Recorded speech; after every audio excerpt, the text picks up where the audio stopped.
Hello everyone, this is Khushi and I welcome you all to my channel again. I hope आप सब अच्छे होंगे तो चलिए स्टार्ट करते हैं आज की क्लास। इससे पहले वाली जो क्लासेस हैं अगर आपने नहीं देखी हैं तो प्लीज़ आप उन्हें जाकर देख लीजिए क्योंकि उनमें सारे बेसिक कॉन्सेप्ट हम लोग डिस्कस कर चुके हैं। आज से हम अपनी क्लास में एमएस वर्ड स्टार्ट करने वाले हैं। एमएस वर्ड को स्टार्ट करने से पहले उसके बारे में थोड़ा-सा जान लेना इम्पोर्टेंट है।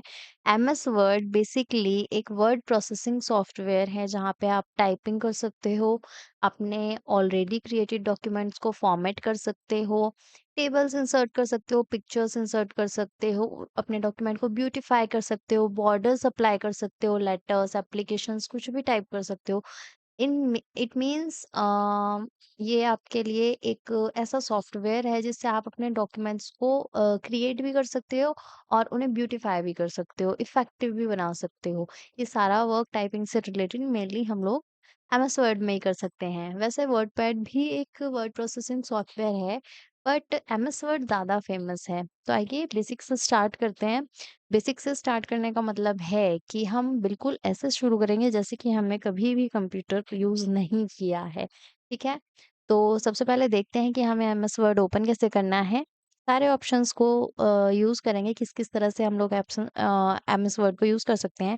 फर्स्ट जो ऑप्शन है वो है आप यहाँ पे स्टार्ट की पे क्लिक करेंगे और यहाँ पे आपको पिन्ड ऐप्स में एमएस वर्ड मिल जाएगा।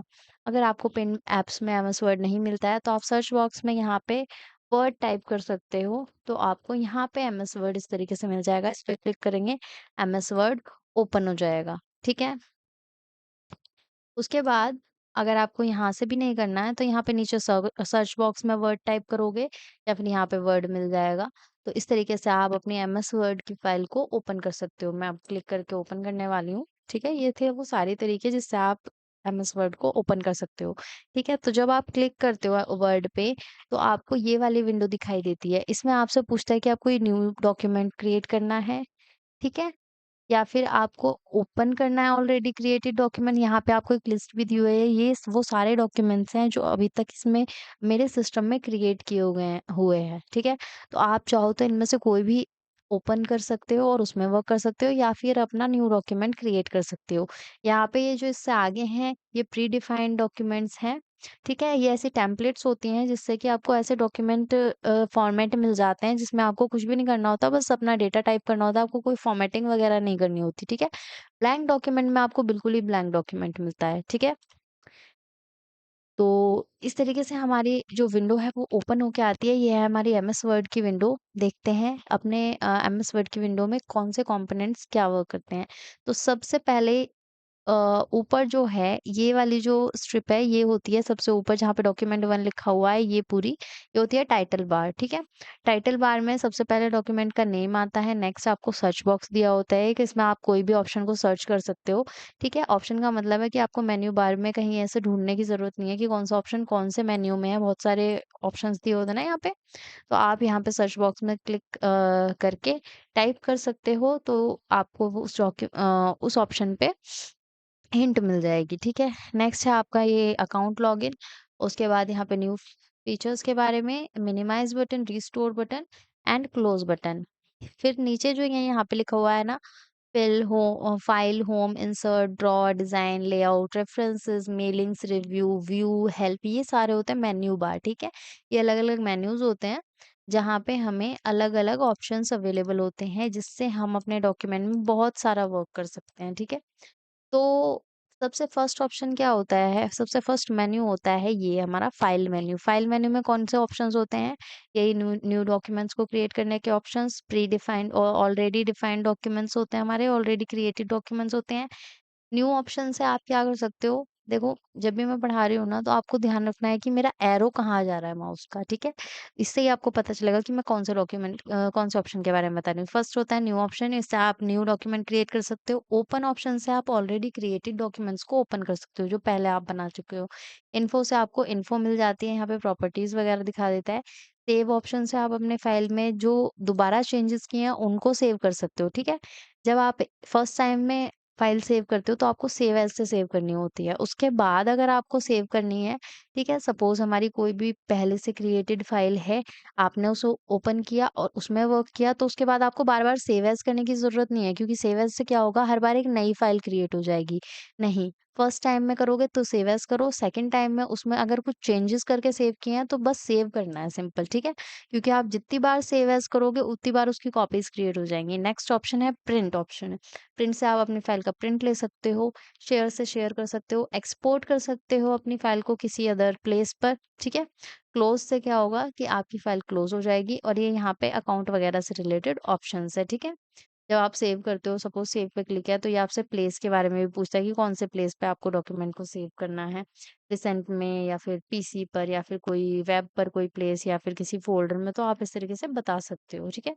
नेक्स्ट हम जाते हैं, फाइल के बाद हमारा नेक्स्ट है होम। होम मेन्यू, ठीक है? होम मेन्यू में भी बहुत सारे ऑप्शंस अवेलेबल हैं। अब हम होम मेन्यू पे जाने से पहले मैं चाहती हूँ कि पहले हम अपने कीबोर्ड को समझें, क्योंकि ये क्या है, एक वर्ड प्रोसेसिंग सॉफ्टवेयर है, इसमें सब कुछ टाइप करके ही हम लोग करते हैं, ठीक है?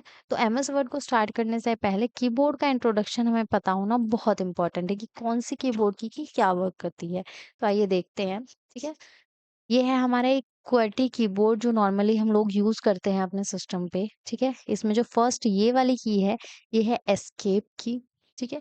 एस्केप की का क्या वर्क होता है, आपने कोई भी ऑप्शन सिलेक्ट किया, सपोज़ मेन्यू बार में या फिर कहीं पे भी कोई फ़ोल्डर सिलेक्ट किया या कोई भी ऑप्शन क्लिक किया, तो अगर आप एस्केप की को प्रेस करते हो तो वो डिससिलेक्ट हो जाता है, ठीक है?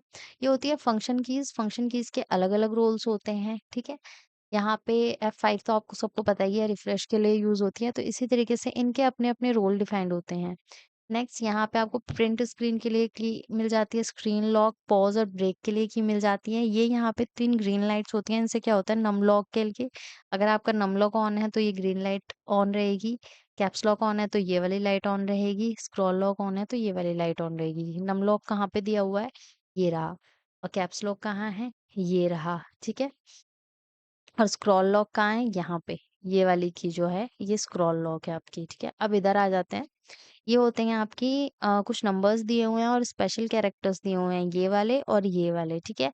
अब इनमें ऊपर-नीचे दिया हुआ है, अगर आप शिफ्ट के साथ प्रेस करते हो तो ऊपर वाले कैरेक्टर्स टाइप होंगे, और बिना शिफ्ट के प्रेस करते हो तो ये 1 से 0 तक प्रेस होंगे, ठीक है? सेम इनके साथ है, शिफ्ट के साथ प्रेस करते हो कोई भी की तो ऊपर वाले कैरेक्टर्स टाइप होंगे, बिना शिफ्ट के करते हो तो ये सिंपल वाले होंगे, ठीक है? ये होती है शिफ्ट की, 2 शिफ्ट कीज़ भी होती हैं आपके कीबोर्ड पे, एक ये होती है इधर और एक ये होती है इधर, ठीक है? इसी तरीके से कंट्रोल और ऑल्ट की भी 2-2 दी होती है, एक कंट्रोल की यहाँ पे है बिल्कुल सबसे नीचे, और एक कंट्रोल की यहाँ पे है इस वाले शिफ्ट के नीचे। ऑल्ट की स्पेस बार के इधर भी होती है, इधर भी होती है। ये होता है आपका स्पेस बार, वर्ड्स के बीच में स्पेस देने के लिए आपका स्पेस बार यूज़ होता है, ठीक है? टैब की का क्या काम होता है, एक साथ में 5 पॉइंट का स्पेस देती है टैब की, ठीक है? ये आपके सारे अल्फ़ाबेट्स होते हैं, अल्फ़ाबेटिकल कीज़ हैं ये सारी, ठीक है? अगर आपने कुछ भी गलत टाइप कर दिया है, तो आप उसको 2 तरीके से रिमूव कर सकते हो। फर्स्ट है बैक स्पेस, सेकंड है डिलीट दिस वन, ठीक है? बैक स्पेस से क्या होगा, लेफ्ट साइड के कैरेक्टर्स डिलीट होंगे, ठीक है? और डिलीट से क्या होगा, आपके कर्सर के राइट साइड के कैरेक्टर्स डिलीट हो जाएँगे। ओके? आप इन्हें प्रैक्टिकली यूज़ करके देख लीजिएगा। एंटर से क्या होता है, हमारे जो कर्सर है वो नेक्स्ट लाइन में मूव कर जाता है। सपोज़ आपकी कोई लाइन है, वो कंप्लीट होने से पहले ही आपको नेक्स्ट लाइन में मूव करना है, पैराग्राफ चेंज करना है, तो आप एंटर की प्रेस करोगे, ठीक है? यहाँ पे एरो कीज़ होती हैं, इन एरो कीज़ का यूज़ करके आप लेफ्ट, राइट, अप या डाउन अपने कर्सर को लेकर जा सकते हो, ठीक है? यहाँ पे एक न्यूमेरिक कीबोर्ड दिया होता है, जिनसे आप नंबर्स और ये सब कैरेक्टर्स को टाइप कर सकते हो। ओके, आई होप आपको कीबोर्ड के बारे में अच्छे से समझ में आ गया होगा। तो चलते हैं एमएस वर्ड पर। अब हम एमएस वर्ड पे आए हैं। हम आज बहुत ही छोटा-सा चीज़ लर्न करने वाले हैं, क्योंकि इंट्रोडक्टरी क्लास है। तो आपको क्या करना है, इस क्लास के बाद सबसे पहले कीबोर्ड को इफ़ेक्टिवली यूज़ करके देखना है। 10 मिनट का टाइमर लगाइए अपने मोबाइल में, और 10 मिनट अपने कीबोर्ड से आराम से सिर्फ़ एमएस वर्ड पर टाइप कीजिए, ठीक है? और कुछ नहीं करना है, सिर्फ़ और सिर्फ़ एमएस वर्ड पर टाइपिंग करनी है। तो ये हमारा पेज है जहाँ पे हमारी टाइपिंग होती है। देखते हैं यहाँ पे हम लोग क्या-क्या वर्क कर सकते हैं, जस्ट अ मिनट। हुँ। अब सपोज़ हम सबसे पहले क्लिपबोर्ड ग्रुप को यूज़ करके देखेंगे, तो हम सबसे पहले कुछ टाइप कर लेते हैं। मैं कुछ भी टाइप कर रही हूँ। दिस इज फर्स्ट क्लास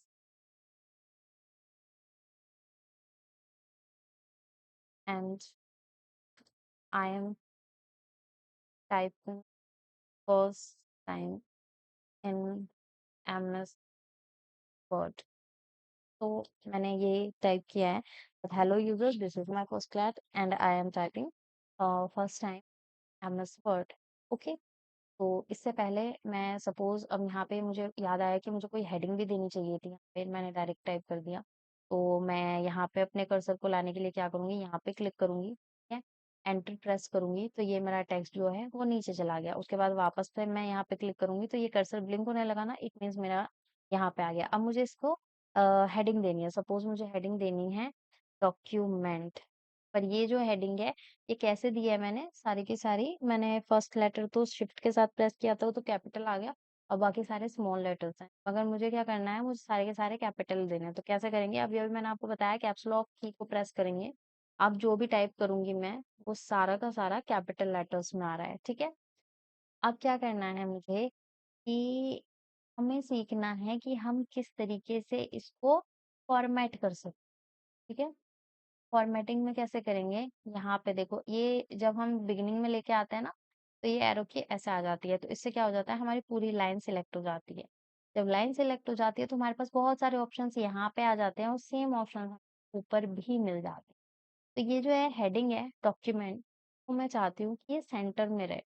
तो सेंटर के लिए क्या होता है, हमारे पास बहुत सारे अलाइनमेंट ऑप्शन या 4 अलाइनमेंट ऑप्शन होता है, लेफ्ट, ये होता है सेंटर, ये होता है राइट, और ये जैसे अभी के लिए सिर्फ सेंटर पे मैं क्लिक कर रही हूँ और कुछ नहीं करने वाली हूँ मैं, ठीक है। तो ये हो गया हमारा डॉक्यूमेंट, और मैंने इसको अंडरलाइन कर दिया, यहाँ से साइज बड़ा कर दिया है थोड़ा सा, ठीक है, बोल्ड कर दिया, अंडरलाइन, तो इतना कर दिया मैंने। इन्हें डिटेल में भी पढ़ेंगे बट मैं अभी सिर्फ सिंपल करके दिखा रही हूँ। अब मुझे आना है क्लिपबोर्ड पे, क्लिपबोर्ड ग्रुप पे, ठीक है। तो सबसे पहले मैंने पेंट में भी हमने यही सीखा था कि हमें क्या करना होता है, सबसे पहले हमें कोई भी ऑप्शन जब आपको कॉपी करना है तो आपको सबसे पहले उसको सिलेक्ट करना है। सपोज मुझे यही दोनों लाइन कॉपी करनी है तो मैं इनको सिलेक्ट करूंगी दोनों को पहले, ठीक है। सिलेक्ट करने का तरीका आप लोगों को पता है, दो तरीके हो सकते हैं, या तो माउस से आप यहाँ पे इस तरीके से बिगिनिंग में क्लिक करोगे तो ये डेटा आपका सिलेक्ट हो रहा है, ठीक है। देख रहे हो ना आप, जिस लाइन में मैं बिगिनिंग में सिलेक्ट क्लिक कर रही हूँ वो सिलेक्ट हो रहा है, ठीक है। एक तो ये हो सकता है, या फिर दूसरा, कर्सर शिफ्ट के साथ में आपकी जो 4 एरो कीज थी, ठीक है, लेफ्ट राइट अप डाउन, जिस भी डायरेक्शन में आप एरो की को प्रेस करोगे, सपोज मैं ये राइट वाली की प्रेस कर रही हूँ तो आपके ये डेटा सारा सिलेक्ट हो रहा है, ठीक है। शिफ्ट के साथ प्रेस करनी है एरो की। उसके बाद देखो, जैसे ही आपने सिलेक्ट किया ये कट और कॉपी ऑप्शन एक्टिव हो गए, इससे पहले ये एक्टिव नहीं थे, ठीक है। तो मैं क्या कर रही हूँ, कॉपी पे क्लिक कर रही हूँ। कॉपी पे क्लिक करने के बाद मैं यहाँ आती हूँ अपने कर्सर को, देखो जो सिलेक्ट किया है उसको आपको डिसिलेक्ट करना पड़ेगा कॉपी करने के बाद। अगर आप यहीं पे उसे सिलेक्शन ही रहने दोगे तो वो सिलेक्शन की जगह ही पेस्ट हो, ठीक है। वो उस वर्ड को टेक्स्ट को रिप्लेस कर देगा जो भी आपने सिलेक्ट किया हुआ है। यहाँ पे हम आएंगे, एंटर प्रेस करेंगे, अब हमें पेस्ट करना है, पेस्ट ऑप्शन पे जाएंगे, सीधा हमने पेस्ट पे क्लिक किया तो ये जो हमने सिलेक्ट किया था, कॉपी किया था, वो पेस्ट हो गया। अब सपोज आपको कुछ कट करना है, ठीक है, सपोज मुझे यहाँ से एमएस वर्ड कट करना है तो मैंने इस तरीके से माउस से ही सिलेक्ट किया है। माउस से कैसे सिलेक्ट करते हैं, क्लिक करके अपने माउस को एंड तक ले जाते हैं जहां तक भी आपको करना है सिलेक्ट, ठीक है। तो ये यहाँ पे सिलेक्ट किया हमने, उसके बाद कट कर रहे हैं, फिर से हमने यहाँ पे एंटर प्रेस किया, ठीक है। यहाँ पे मैं अपना जो कट किया था मैंने वर्ड, वो हमने पेस्ट कर दिया, तो इस तरीके से ये हमारा पेस्ट हो गया, ठीक है। अब यहाँ पे देख लो एक ब्लू लाइन आ रही है, ब्लू लाइन क्यों आ रही है, ये कि क्लास और कॉमा के बीच में ना स्पेस दिया हुआ है हमने, तो इस स्पेस को हटाना है। तो हम कैसे हटाएंगे, सपोज मैंने यहाँ पे क्लिक किया तो ये कर्सर आया, तो ये किस साइड में स्पेस आ रहा है, कर्सर के लेफ्ट साइड में आ रहा है, तो इसे बैक स्पेस की से हटाएंगे। अगर राइट साइड में आता तो फिर हम उसको इससे डिलीट ऑप्शन से कर सकते थे। जैसे कि अब ये ओ आ गया है यहाँ पे मैंने कर्सर क्लिक किया है, ये रेड लाइन है, रेड लाइन का मतलब है कि यहाँ पे एरर है। अब ये यहाँ पे ओ प्रेस हो गया, तो अब मुझे इधर की साइड का हटाना है। तो जब भी आपको इधर की साइड का हटाना होता है तो आप डिलीट की का प्रेस करते हो, ठीक है। लेफ्ट साइड में हटाना है तो बैक स्पेस, राइट साइड में हटाना है तो डिलीट की का यूज करते हो, ठीक है। अब cut copy paste I hope आप लोगों को समझ में आए होंगे। फॉर्मेट पेंटर हम नेक्स्ट क्लास में डिस्कस करेंगे जब हम ये सारे ऑप्शन डिस्कस कर चुके होंगे तब। ओके, आई होप आज के लिए इतना काफ़ी है। अगर आपको ये वीडियो पसंद आई है तो प्लीज़ वीडियो को लाइक कीजिए, शेयर कीजिए और चैनल को सब्सक्राइब कीजिए, ठीक है? अगर आपको इस क्लास में कोई भी कमी दिखी है, तो आप प्लीज़ मुझे कमेंट करके बताइए। मैं अपने कंटेंट को इम्प्रूव करने की कोशिश करूँगी। Thank you, have a good day, good night.